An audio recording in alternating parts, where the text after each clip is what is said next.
Welcome back, Rabbi Dr. Eliezerbrodt. It's a pleasure to have you back for part two on the Kutzo Shel, where we discuss Yalag and Lahavdil, Yosef, Zechariah Stern. Rabbi Brot is going to do a quick recap and then get into part two, where he'll close out some of the things that he started talking about in the first episode of this topic. Okay. So basically, to recap in a few sentences, is we were talking about a poem/story that Yalag wrote in the 1870s, where he's poking fun at a lot of different things, including the Rabbanim of the time. One of the things in the story was about a get, how the get is spelled, if it's spelled with a Hillel, spelled with Malay or not, with an extra yud in there, with a yud in there, and he was poking fun specifically about Rabbi Yosef Zechariah. And we basically quoted at the end the lashon of Yalag, where he said that one dayan makubel yedeichin hichlit al pi arizal ki hillel nichtav chaser. That the way, based on an arizal, the way one spells hillel is chaser.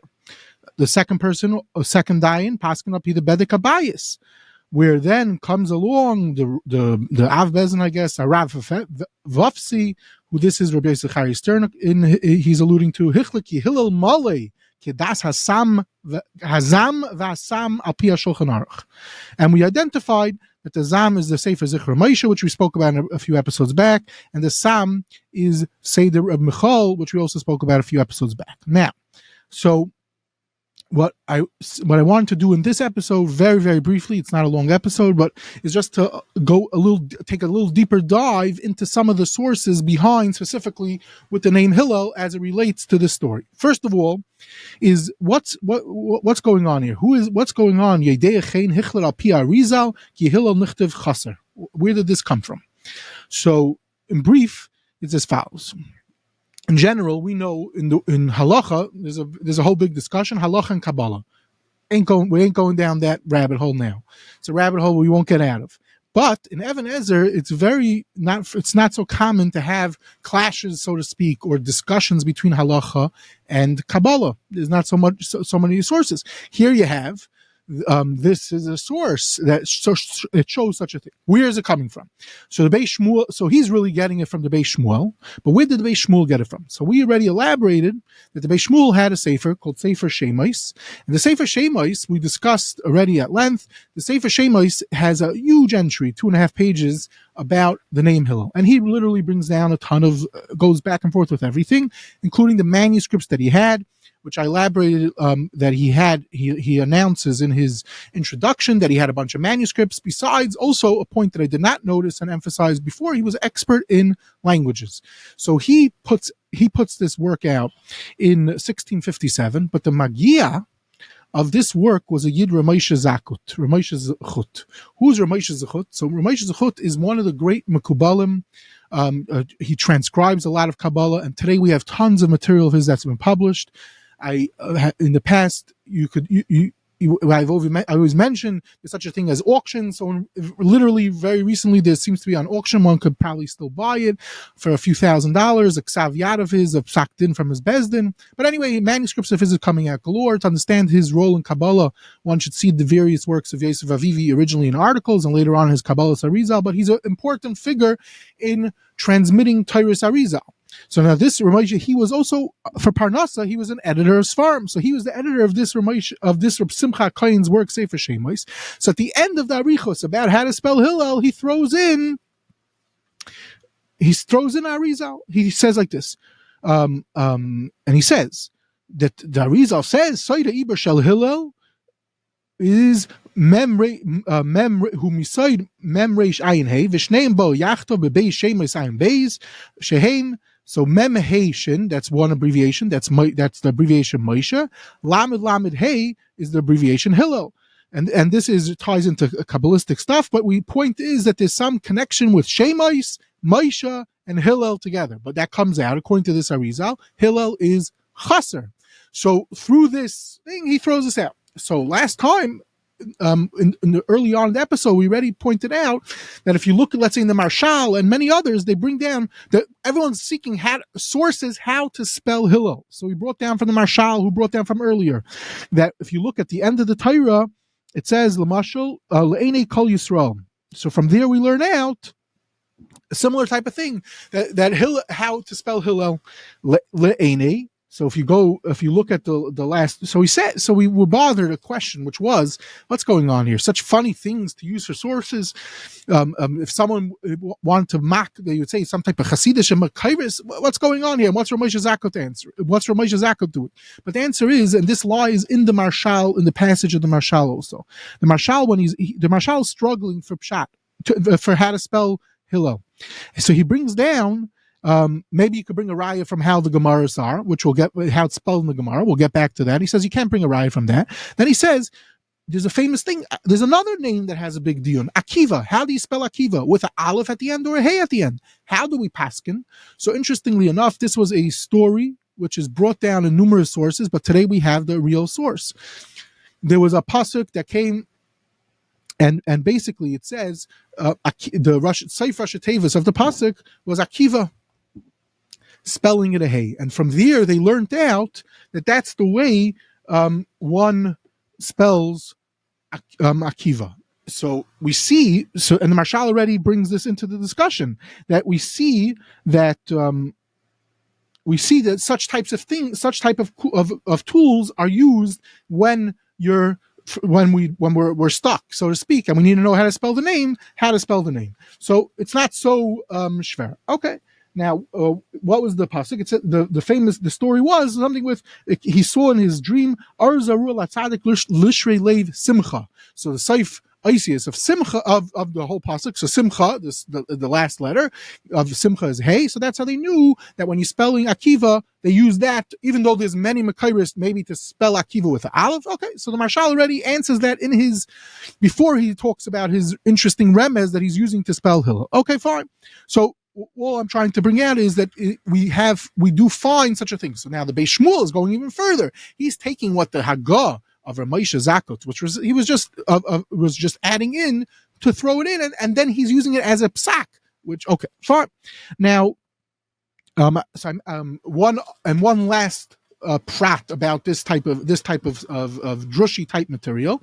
My dear friend Rav Menachem Zilber, so he sent me to a fascinating drush sefer called Amudei Sheva, and Amudei Sheva, which is a darshan also around this time in the 1650s, 1660s, all over Europe, and Bekitzer, he has a whole shtickle Torah discussing the similarities between Hillel and Moshe, and interestingly enough, he brings down and he brings down from Arizal and Magala Umukais that will come out not like the way Ramesh Zakut, but that Hillel would be Male.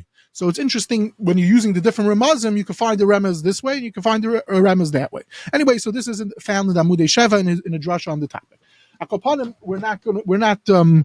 this is way above my pay grade at least, so I'm just throwing it out there. Okay, but now one other aspect which we really touched on in an earlier episode, and I just want to focus on this, and that is as follows. The Marshal says you're stuck. You want to know how to spell the name. So what do? Open up a Gemara. Hillel comes up in Mishnayos, Gemara, Chazal all the time. So Marshal says you can't, but why not? So the answer is you can't bring a raya from Tfus. Once it's published, it's mistakes crept in, and the Marshal held very strongly that you can't. This plays out in other names where they wanted to bring a raya from the Tfus.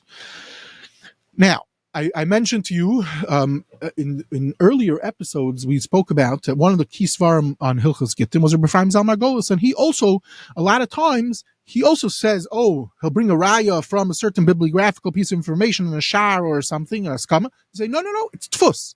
Now, but we mentioned already in the episode where we discussed the deep dive of Svarim on Hilchos Gittin, we said, but manuscripts, that's why they collected manuscripts of Gittin. You brought up, Rabbi Shway brought up that the Bezdin today, they hold on to the get. They do. But it seems that in earlier times they also did this, but it was passed down to Dayanim. It was, let's say, kept archives in the Bezdin in that city. So they would go back, they would use manuscript information, because manuscripts, it's often a manuscript. We don't have to assume that the printer, because we're using it in a get. So Ein Chanami, to use Hillel in the Gemara, maybe there's a printing mistake, maybe the Bachar Hazetzer made a mistake. But if you have the get, that's going to be much different. And this is why we also quoted that the famous there's a famous story with Reb Chaim Volozhiner that he wrote a letter and then he had them bring it back because he was writing a letter to his daughter Chassia and he spelled it a certain way, and then he realized that maybe they're going to use it as a get, how to spell her name, and Taka, that's what ended up happening. So the point was, because there was a focus and a concern in the Ksav Yad of a gadol. If you find, or today when you go on the internet all the time, you can find dozens and dozens of tshuvas of gedolim. So that l'chayra is much more possible to bring a raya from a gadol how he spelled his name, especially if it's a get. If that's a get that was given in a certain bezdin, and you would have it in your archive of your bezdin. So that's why certain gedolim, we quoted even in Yehuda, Rabbi Chaim Zalman, others collected gittin or checked gittin. Now, what's interesting is this relates to when we discuss in Chaim Kanievsky's episodes, all the episodes with manuscripts. You see here them using manuscripts, live manuscripts. They're stuck. How do you paskin? How do you write the name? One of the ways, you need to collect manuscripts of Gittim from way, way back, which Rabbi Chaim Zalman and others had in their collections. Okay, now just to conclude this prat, and this will get us to with back to Rabbi Yosef Zechariah Stern. It's as follows: what does it mean that the Marshal is nervous about tfus, that there's a printing mistake? So I once came across this a while ago, and ever since then, this has helped me understand much better what's the problem. And that is like this. Basically, there's an assumption.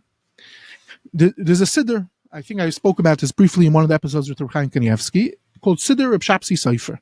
This siddur, he was requested by the Gedolim of the time, the Marsha and many others, that the siddur was full of mistakes, to put out a proper siddur. Pidiktuk, and one of the things was he used manuscripts that they had at that time, and he was going to put out a publish a siddur. Lamaisa, he did all the work. It never happened until recently in our generation. We have this incredible siddur from which has a skamas from the Gedolei Olam of the Vadar Baratzos at the time. Now, one of the nekudis was he has arichos about Birchas HaTorah. What's the correct nusach? So at one point, someone he had early prints and manuscripts. So someone said, "Oh, you bring a raya from early tfus of Krakow or early tfus of Venezia," and then even other manuscripts. He says, no, you can't bring a raya. Why? And this seems to be a very true Yisai. People that have investigated this have shown this, that it could very well be is the magia, even in manuscripts, the magia could sometimes put something in the way he says it. So let's say in shul he's used to saying a certain nusach. He might change the nusach, and they've proven, they have ways to prove this, that let's say he's copying a sefer. It doesn't say what it is. He thinks he's doing you a taiva, and he copies the nusach, but he'll put in a word, he'll make a minor change based on the nusach that he has. So let's say he's using a Svardi source, but he's Ashkenazi. He might change this Svardi source to reflect his minig, how he davens in shul, and he can't bring a raya from it. So this is a Yisai Reb Shapsi Sefer proves for Neschais and Tefillah. So too over here, this is what lays behind the Marshal and many other paiskim.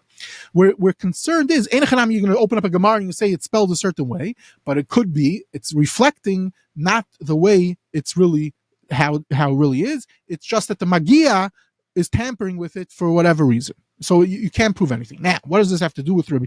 What does this have to do with us? To conclude, I said in the last episode, what does Rabbi Yosef Zechariah Stern say about Hillel? Do we know? So this Metzia, I owe Makaris Atayv to two people. Number one, I heard Professor Schneier Zalman Lyman many years ago. He mentioned this, he discovered this, and then later on, I found that this Yehuda Freeland, who also wrote an excellent article on the Sugya Kutzo Shel Yud, he also found this source. What is it? Basically, in 1994, Mechon Yerushalayim publishes from manuscript Rabbi Yosef Zechariah Stern's Chuvas on Even Ezer. So they weren't around up till that time. So Taka turns out he has a massive Chuva on Hillel. And he does not conclude this way Yalag claims that Rabbi Yosef Zechariah concludes. That's the big scoop, so to speak, that Lyman and Freelander discover. Now, but what to me was fascinating is when you go through this tshuva, here you see Rabbi Yosef Zechariah Stern in his full glory. He literally brings down everything on the topic, literally all the svarim. I'm not going to bore you with all the names, but literally everything and then some. including the Divrei Chaim, including handling the Bir Hagra that we spoke about last time, which is not Pashut how to even understand it. He handles two Pshatim and how to understand the Bir Hagra. He brings down a Chuvas Yavitz. At one point, he brings down a Likud Sefer called Bir Menachem that's being Malake Psakim from Reb Ephraim Zalman's Tiv Gittin. And he says, by the way, you matik it wrong. Reb Ephraim Zalman doesn't say it right. So he's holding in even the Likud Svarim to point out. Okay. Then he even says another thing that it could be, he says, B'derech Leitzanus. He calls it Tzachos. Maybe they didn't want to have Hillel in Gittin. Why? Because Hillel was Yosef Shel Aaron, who was Shalom, who made Shalom ben Ish le'ishtoi. So therefore, they didn't want to spell it Hillel, hey, Lamed Lamed. He throws that out there just as a cute nakuda. But then he ends off mamish with incredible Bekiyas and Bavlis and Yerushalmis and everywhere, literally, different ways how they spelled Hillel. And when you finish with that, then you can understand that you can't, it's not so simple, it would not be so simple to conclude one way or the other from often a Bavlis or Yerushalmis, because it seems that there's Makairis for Hillel with a Chaser and Mali, if you have the incredible Bekiyas of Rabbi Zechariah Stern. But okay, but the point is that Rabbi Zechariah Stern, Tfus, and this is what lies behind the Marshal. Okay, now just two more points in the sugya, and that's as follows. When we were discussing Barichos, what's going on over here, we said that it's not, besides for manuscripts and all these types of things, how does one paskin Hilchos names? So one of the ways is, I said, you have to be Baki in Tanakh. But that's not always enough. There's something called Messiah, and we define what Messiah is. So I said in the sugya of Messiah, a lot of people talk about it. There's a Marit, the Erech Lechem and Shulchan Aruch over here. The Sefer Shemais says something fascinating. He says there's a whole dion. That's where the whole story starts. Says a pasuk in Shayftim, and then what the Messiah says, is it with a Male? Is it Male Hillel over here is Male, and the rest of the time it's Chaser v'chulu v'chulu. Says the Sefer Shemais again. Print. You can't bring a raya from the psuk, from the way, because it could be the Bachar Hazetzer, so to speak, also changed it again. So even here we're handling and we're showing that even possibly you want to bring a raya from Messiah one way or the other. Maybe he changed it already based on how he knows how Hillel is spelled. It's a common name. Okay, now. So here's the idea number one. A lot of times we find a manuscript, a discovery that shows that way back they already were aimed on a lot of the things that we're handling. So here the story begins with Rabbi Yaakov Margolis B'Shem Maril. They point out they find a completely different tshuva of the Maril, a fascinating tshuva. Yitzchak Satz publishes in the 70s, and this tshuva of the Maril, mamish, it comes. You see, they're handling all different things. Just to highlight everything very briefly, how do you spell Hillel? Brings up our Shayftim pasuk, Sefer Tehillim, which we said the Vilna Gaon and a few other people knew, and the Messiah. So he says, what do you mean? Bring a raya from the Gemaras? Now this is in the manuscript period of time. Up till now, I'm talking as the Marshal is talking in the period of time of Tfus. But what about in the manuscript time? I gave a whole shtickle to you that in the manuscript time, maybe you could bring a raya. So the answer is no. You can't bring a raya from. So he says here, no, you can't bring a raya. It's not so pashut to bring a raya from the Tkufas manuscripts. So how it spells Hillel in the various places in Chazal. So therefore they were stuck. They had to come up with the zeicha from the last words in the Torah. Moshe Deini Kol Yisrael, that Seif Tevis Hillel, that it's a mali. Okay, that was what the Shayil brought all this information to the Maril. Then you see the Maril handling about it. And he also says that you don't bring a raya from the Gemaras. And the reason why you don't bring a raya from the Gemaras is because it could be someone changed it. And so what's fascinating is you're seeing mamish what Reb Shapsi Sefer said in the Siddur, that you, such a nakuda for us in the Messiah. And then, but you see, he says, and they're not clear it seems there's an issue with the manuscript exactly. It sounds like he's not so into the remez from Leini Kol Yisrael from there to Paskin that it should be Mali. Anyway, the point is that you see sometimes you have a Maramakam of a tshuva, and we see everything that we discussed up till now was already hundreds of years earlier. Okay, now to finish up this episode is two nakudas. Nakuda number one is like this. It's sort of a sidetrack. I've been accused in the past of going down rabbit holes, so I'm going to have Rachmanis. I'm doing a rabbit hole in a period of 5 minutes, and that is as follows. As I've been showing, there's a Hilchas Gittin to know how to spell the names. It's not enough to just be a Baki and Kol Terakula, Shas, and everything. We see here you have to know Messiah, what Messiah is. So the Vilna Gaon, in his Pirish on Bir Hagra and Shulchan Aruch over here, not only in the Siman of Hillel, where we showed that he has a tremendous Havana in Messiah and he uses his Bekiyas in Messiah in Tehillim, he also a bunch of times paskins and deals with Messiah and spelling the names, including quoting one of the classic early works on Messiah from Menachem de Lianzo. Okay, now, so it's interesting like this. One of the people that gave a hesped on the Vilna Gaon was Rabbi Yehuda Adal, a great Gaon at the time, famous for writing a work called Afiki Yehuda. One of the things that he talks about the Vilna Gaon's galus is that he was an expert in diktuk and Messiahs. Now, what's a male, what's a chaser, all these types of things. He spells this out in a beautiful poem that he wrote at the end of his hesped that he gave when the Gra was nifter. Shaila is like this: when the Gra was nifter, the Gra didn't publish anything. How does Rabbi Yehuda Adal even know this? So it seems that Rabbi Yehuda Adal had connections with the Gra and Rabbi Avram ben Agra. That's how he knew this, most likely. Now, but interestingly enough, the children of the Gra, they also emphasize that the Gra, one of the million mitzvahs that the Gra was into was this, and we see it here. It's not like they're telling you a story. Open up your Bir Gra, and you see he has a tremendous Havana in the sugya of Messiah. So I just to explain this a drop, because it's a sort of a Jakavi idea, and it's I get to show off a sefer that I have that I probably will not be able to use or show off on too many occasions, and that's as follows. Basically, in 1804, one of the first works of the Gra that comes out, it's a few years after the Gra dies, is Aderes Elio. So how does Aderes Elio come out? Aderes Elio is famous as the Gra's work al Torah. Recently, Meister Cook did a fancy edition. So here you could see a gigantic volume, much bigger than your standard Shas volume. It's from Uri Shraga Faivish, Chamishi Chumshe Torah, and Pirish Aderes Elio, Menayr Shleima, Uminchas Klil. This is weird that Aderes Elio's work comes out on Chumash. Now, you open up the Shar, and you find something very interesting. That it's all about, part of this work is, it has the Mincha Shai, it has a Be'iyun Dika Pirish on the Messiah G'dayla, Messiah Ketana. Now, what's even more interesting is, in this work, Dafka, they're printing the Aderes Elio. What's pshat? Turns out this fellow was a son-in-law of the Vilna Gaon, this Rebbe Shraga, who was closer to Chaim Volozhiner, and he enumerates in his Akdama to the Sefer and the Shar. One of the things that they were fascinating to deal with is focusing on the Messiah G'dayla, the Messiah Ketana, the Cheseris, the Nekudis, the Tamim, all these different things, as a Mektzaya. Why? Very simple. Rebbe Shraga brings at the end, in one place he brings a whole piece that the Gra held that you could see unbelievable galus and learn so much from every shinoi, from the Cheseres, the Yeseres, the Shinoi, the Milim, and the time, everything that's going on in the Torah.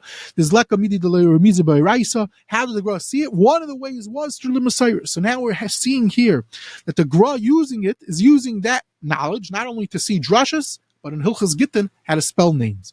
And Chaim Volozhiner also, in a beautiful haskama that he gives to this work, also spells out that this was one of the chashivas, and the chachma behind Messiah was very lost. It's not found, even today, not so many people know about it. But the Vilna Gaon was one such person. Okay, and the last nakuda is as follows.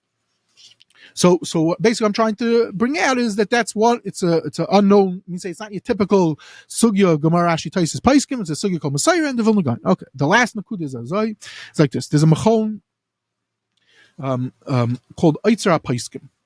So machon Eitzer Paiskim, they are specialized in putting out a massive work, multiple volumes on Shulchan Aruch Even Ezer. It was founded in the 1950s by two great gedolim, Rabbi Zal Meltzer and Yitzchak Isaac Herzog.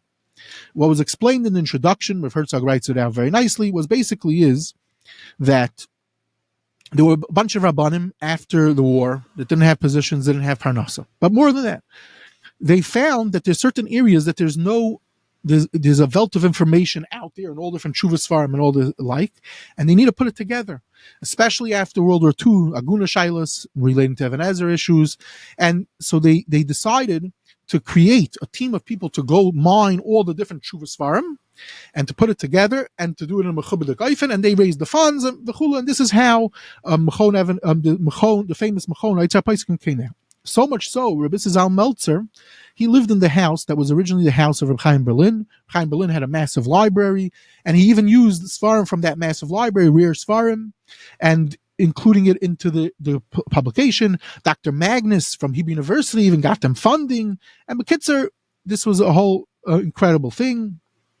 And Rabbi Zal Meltzer was involved with picking this farm that came in to what they use, so to speak, for this machom. So now they for Shemais Gittin, they have at least 4 volumes of material where they were malaka from all the wealth of information that they have special besides the regular set. They even recently released these 4 volumes, and again, to see, it's endless how much material there is out there. So to be Messiah ha'ara on them is as follows. Number one is when they talk about the sugya, they have again incredible amount of information about Hillel, nothing to talk about. But one of the things is they're talking about a tshuva of Rabbi Yaakov Emden. So then they bring down a Seder Get. They say a Seder Get of the Rabbi Yaakov Emden. Checking it up, it's definitely not a Seder Get of Rabbi Yaakov Emden. It's a Seder Get of someone else, a Svardi, and it's a mistake. Okay, mistakes creep in. The only thing that I was a shtickle upset, they re-updated this version of. They just released it a few months ago. I was upset is they didn't have Rabbi Zechariah Stern's the Kachuva that's already published in the 90s on Hillel that they should have. L'chayra had it in this thing. Okay, now just to be Messiah is Azai. Just like we spoke about the Kutzo Shel Yud, and we see how in Hillel, if it's Chaser Male, it plays out in many other names. We ain't going down there. But another one of my people that I'm very into is Daderis. Daderis has an incredible piece called Kutzo Shel Yud, where he shows a bunch of places where Mamash a Kutzo Shel Yud makes a Mamash a Nafkamina in a Sugya and understanding something. So it's amazing to see when they say Kutzo Shel Yud.